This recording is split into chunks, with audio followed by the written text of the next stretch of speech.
Shalom, saudara-saudaraku semua dalam Yesus Kristus Tuhan kita. Apa kabar? Semoga kita selalu dalam perlindungannya, senantiasa dikuatkan baik dalam jasmani maupun dalam kehidupan rohani kita. Berjumpa lagi bersama saya di channel kami dalam program Misi SPD Indonesia, yaitu Oper Kehidupan Misi. Di mana dalam acara ini kita diajak untuk belajar merenungkan kembali kisah pengalaman iman dari saudara-saudara kita melalui kesaksian iman dalam kehidupan mereka sehari-hari. Baik itu berupa kisah sukacita, kebahagiaan, kesedihan, penderitaan, bahkan kepahitan dalam hidup kita. Tetapi bersama Tuhan Yesus kita akan kuat dalam menjalani kehidupan di dunia ini. Kali ini saya akan mengangkat sebuah kisah perjalanan hidup seorang ibu yang luar biasa di mana mengalami pasang surut imannya. Seperti yang ditulis oleh kitab Nabi Yesaya 45 ayat 6-7. Supaya orang tahu dari terbitnya matahari sampai terbenamnya bahwa tidak ada yang lain di luar aku. Akulah Tuhan dan tidak ada yang lain, yang menjadikan terang dan menciptakan gelap, yang menjadikan nasib mujur dan menciptakan nasib malang. Akulah Tuhan yang membuat semua ini. Saudara, apapun yang sedang kita alami, dalam keadaan baik dan buruk, tetap kita harus percaya bahwa Tuhan yang memegang kendali hidup kita. Kita harus yakin dan memiliki damai sejahtera bahwa Tuhan tetap bekerja di dalam segala hal untuk mendatangkan kebaikan bagi semua yang mengasihi Dia. Walaupun kita mengalami keadaan yang sulit, tetapi itu semua tetap dalam kendali Tuhan kita. Judul naskah episode kali ini yaitu Ketika Roda Kehidupan Berputar. Kiriman dari seorang ibu yang bernama Ibu Ursula Daupa asal kota Malang. Saat itu, hujan gerimis. Terlihat seorang ibu yang sudah uzur duduk di atas kasurnya sedang asik melihat televisi dari dalam kamarnya. Beliau sudah sangat rentah, namun masih tampak sehat dan masih tergurat di wajah ibu yang satu ini. Wajahnya cantik saat beliau muda dahulu. Beliau bernama Ibu Ursula Daupa. Usianya saat ini sekitar 87 tahun. Beliau lebih senang dipanggil Eyang Ur. Diceritakan kembali saat Eyang Ur semasa masih kecil dahulu, lahir tahun 1932. Eyang Ur termasuk wanita yang merasakan kehidupan di era penjajahan beberapa periode, yaitu mulai zaman Belanda, Jepang, dan pemerintahan RI. Beliau dibaptis di Cimahi, tepatnya di sebuah gereja Katolik Santo Ignatius saat usianya masih 6 tahun. Eyang Ur adalah seorang gadis yang cukup berani dan pintar. Terbukti dari kelima saudara kandungnya, dia paling dekat dengan ayahnya dan sangat dipercaya untuk membantu keluarga meskipun usianya masih relatif sangat belia. Pernah suatu saat, Eyang Ur membawakan daging babi hutan untuk dijual bersama ayahnya. Dia membawa potongan paha babi hutan itu di atas kepalanya yang penuh dengan kutu. Dan sepanjang perjalanan, kutu-kutu dari potongan babi hutan itu mengerumuni wajahnya. Selama perjalanan, ayahnya pun mengambil kutu-kutu itu dari wajah dari Eyang Ur tadi. Lucu sekali memang, seperti dia tertawa saat menceritakan itu semua. Belum lagi, ia harus mencari kayu bakar sebagai tugas sehari-hari guna membantu kedua orang tuanya itu. Pernah suatu kejadian, saat mencari kayu bakar bersama teman yang bernama Sri, dia berjalan di dekat sebuah gudang milik Jepang dan tidak menyangka ada seekor anjing besar menunggu gudang tersebut. Karena kaget, mereka langsung masuk ke gorong-gorong sebuah selokan dan untuk tidak bertemu dengan tentara Jepang. Padahal hari itu mulai senja, mereka menyusuri gelapnya lorong-lorong gorong-gorong tersebut hingga sampailah mereka saat melihat ke atas ada lubang terbuka dan naiklah mereka ke atas. Ternyata mereka sudah sampai di alun-alun kota. Wah, luar biasa, Tuhan menyelamatkan mereka berdua. Eyang Ur sempat bersekolah juga di SD Santa Maria yang didirikan oleh pemerintah Belanda saat itu. Tetapi pada tahun 42, di mana Jepang masuk ke Indonesia, maka hampir semua pastor dan suster ditawan, sehingga kondisi gereja sangat kekurangan iman. Tampillah ayah Eyang Ursula yang bernama Pedro Mavi berasal dari Flores. Ia melepaskan statusnya sebagai tentara kenil Belanda dan membantu Romo yang sendirian saat itu bertugas memberi pelayanan rohani.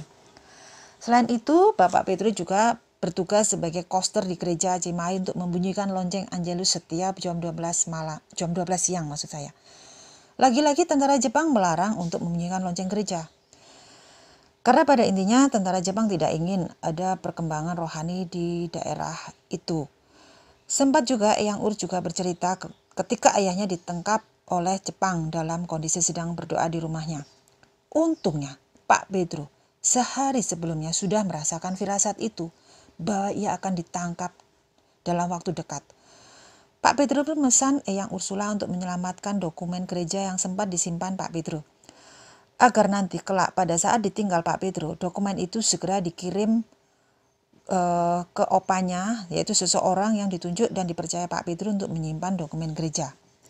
Jadi pada intinya Jepang memang tidak ingin rakyat menjalankan ibadahnya. Terbukti gereja dijadikan gudang logistik oleh pemerintah Jepang, sehingga peribadatan dilakukan secara sembunyi-sembunyi.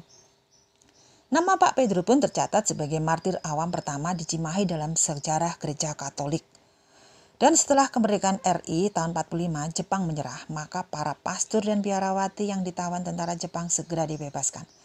Gedung gereja dan umat yang diserabrai segera dipulihkan. Sekolah-sekolah seperti Santo Yusuf, Santa Maria dibuka kembali oleh suster-suster Ordo Dominikan tahun 47. Ketika itu tahun 45, tahun 47, tentara nikah sekutu datang. Eyang Ursula pun juga turut menjadi relawan di sebuah rumah sakit Katolik di Cisadane atas permintaan Romo Piet yang berkebangsaan Belanda. Eyang Ur yang masih lugu dan masih belia, menurut saja dia bersama beberapa gadis yang lain bekerja membantu secara sukarelawan guna membantu suster-suster biarawati di rumah sakit tersebut.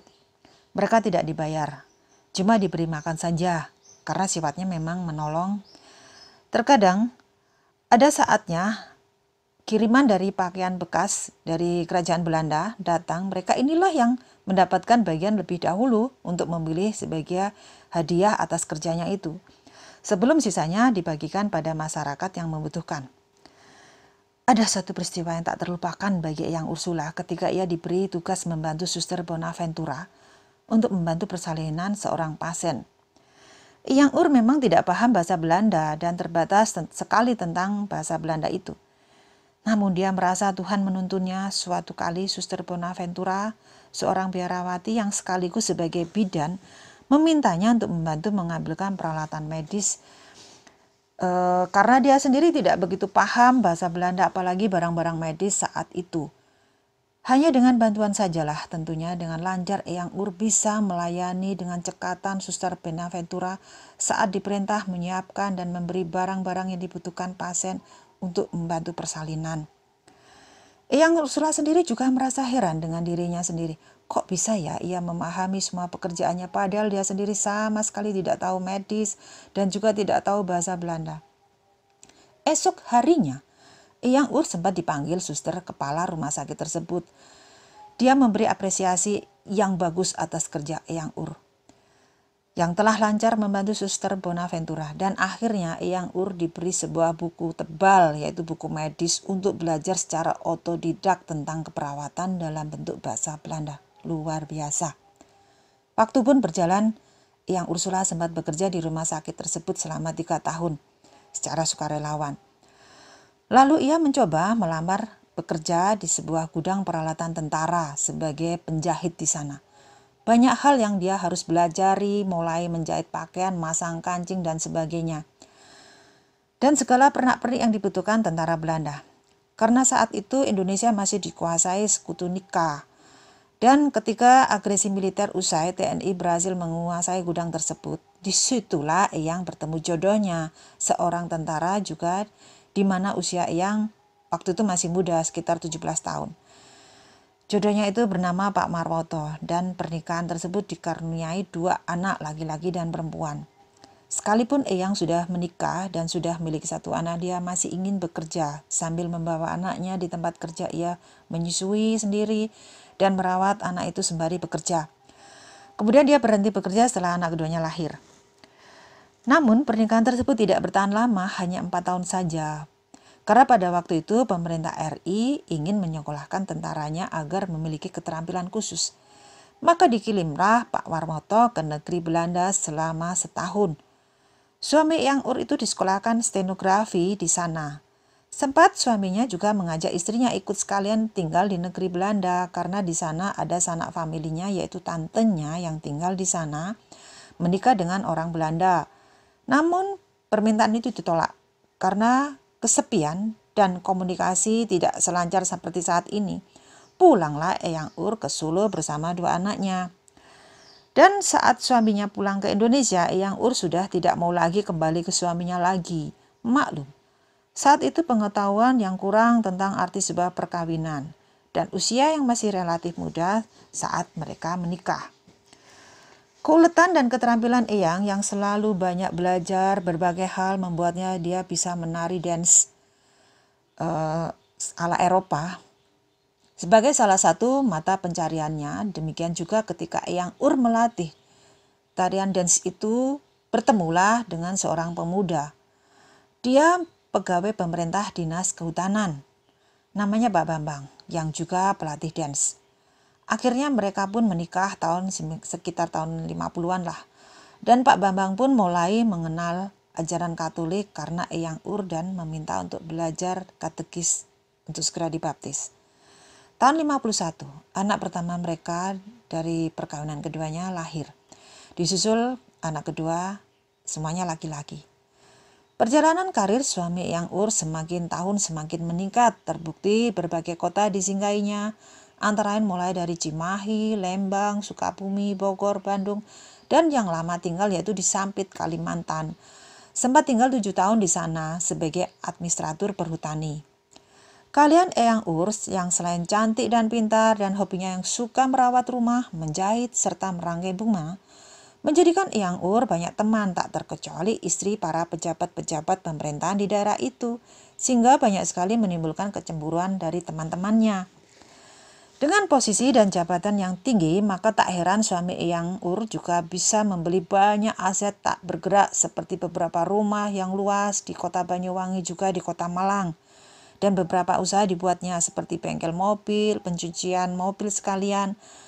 Namun, mereka pun juga terkenal sebagai keluarga yang sangat dermawan dengan menyekolahkan banyak anak-anak dan membesarkan keponakan baik itu dari adiknya sendiri serta saudara-saudara yang kurang mampu ditampungnya untuk diberi biaya pendidikan sampai sarjana. Hampir sekitar 16 anak waktu itu, di luar anak mereka sendiri, ditampung dalam sebuah rumah yang besar di mana kebiasaan Eyang Ur selalu berdoa rosario bersama setelah makan malam. Lucunya, Eyang Ur dan keluarganya justru tinggal di rumah dinas kehutanan selama bertahun-tahun. Dan memang karena sudah betah sekali tinggal di rumah dinas, selain itu memang ada semacam penawaran dari pihak perhutani bagi mereka yang tinggal lama di rumah dinas tersebut, pada akhirnya boleh membelinya atau memberi uang gantinya. Diajukanlah surat penawaran untuk membeli rumah tersebut beserta berkas-berkasnya yang dititipkan pada anak buah suaminya. Karena itu suami Eyang Ur sudah mulai pensiun. Karena dilihat tetangga kanan kirinya termasuk anak buahnya sudah berhasil membeli rumah dinas tersebut. Tetapi rupanya anak buah suaminya itu sengaja tidak menyerahkan berkas ajuan penggantian rumah dinas ke pimpinannya yang lama. Sehingga ketika penggantian pimpinan perhutani terjadi, maka peraturan pun berubah. Rumah dinas tidak boleh dibeli oleh karyawan. Saat itu atas inisiatif bersama, maka dijuallah beberapa aset milik mereka untuk persiapan membeli rumah dinas tersebut, agar saat harus membayar sudah tersedia dananya. Selain itu, suami Eyang Ur sudah memasuki masa pensiun sehingga butuh dana banyak untuk melanjutkan membiayai anak-anak yang diasuhnya. Namun sayang sekali ketika badai Krismon di Indonesia melanda sekitar tahun 98, dana yang disimpan di sebuah bank swasta ikut lenyap bersama dengan program likuidasi massal beberapa bank swasta yang tak mampu keuangannya harus dimerger. Dengan peristiwa tersebut menyebabkan kondisi suaminya pun menjadi drop dan sakit. karena mengalami depresi yang dipendamnya. Tak berselang lama, suami Eyang Ur meninggal dunia tahun 2004 karena penyakit sesak. Anak-anak keponakan serta saudaranya yang ditampungnya sudah banyak yang sukses. Selain dicarikan pekerjaan oleh suaminya saat itu, banyak dari mereka yang menjadi pejabat juga sampai saat ini. Namun, karena keluarganya kurang perhatian dan salah asuh mungkin pola didiknya Eyang Ur, karena sering ditinggal pergi Eyang Ur, justru anak-anak dari Eyang Ur sendiri hidupnya biasa saja. Dan ada satu yang meninggal karena sakit. Saat itu bulan Mei tahun 2016. Eyang Ur didatangi seorang utusan dari perhutani yang memberi tahu bahwa terhitung sejak hari itu dan 5 hari ke depan agar Eyang Ur segera mengosongkan rumah dinas tersebut dengan segera. Serta diberi penggantian perawatan rumah sebesar 90 juta. Betapa kagetnya Eyang Ur dengan ultimatum perintah pimpinan perhutani itu. Sehingga membuat kesehatan Eyang Ur pun menurun drastis dan menyebabkan kelumpuhan kaki Eyang Ur. Dana yang diterima sebesar 90 juta hanya bisa digunakan untuk mengontrak sebuah rumah kecil ditemani dengan pembantunya yang setia ikut Eyang sejak muda. Diajaknya untuk menemaninya sampai sekarang sudah menikah dan memiliki anak yang sudah remaja. Ia setia merawat keluarga kecilnya itu dan diajaklah Eyang Ur untuk mencari sebuah kontrakan rumah. Di sisa-sisa usia yang rentah, kegiatan Eyang Ur hanya bisa untuk berdoa, berserah pada Tuhan atas kondisi hidup yang jauh sangat drastis turunnya, di mana yang ada pada hatinya hanya memohon pengampunan pada Tuhan dan ingin segera Tuhan memberikan jalan terbaik baginya. Banyak anak-anak saudaranya yang jarang lagi menyapanya walaupun mereka sudah pernah dibesarkan dan biaya itulah manusia. Hanya sebagian saja yang ingat dan kasihan atas nasib Eyang Ur saat ini.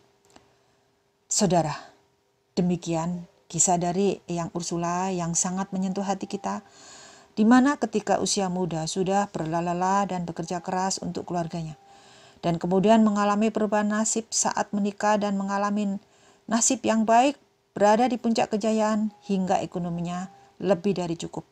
Namun, di saat usia sudah renta, Eyang Ur justru hidup dalam kondisi yang turun sekali. Eyang Ur hanya bisa pasrah dan berserah atas semua rancangan yang datang dari Tuhan saja. Ketika setiap orang yang menabur akan menuai juga, dan apa yang sudah ditabur pun kita akan berbalas kembali pada diri kita. Saudara, semestinya kita belajar pengalaman dari orang lain agar di saat hidup kita penuh berkat, kita bisa bersyukur.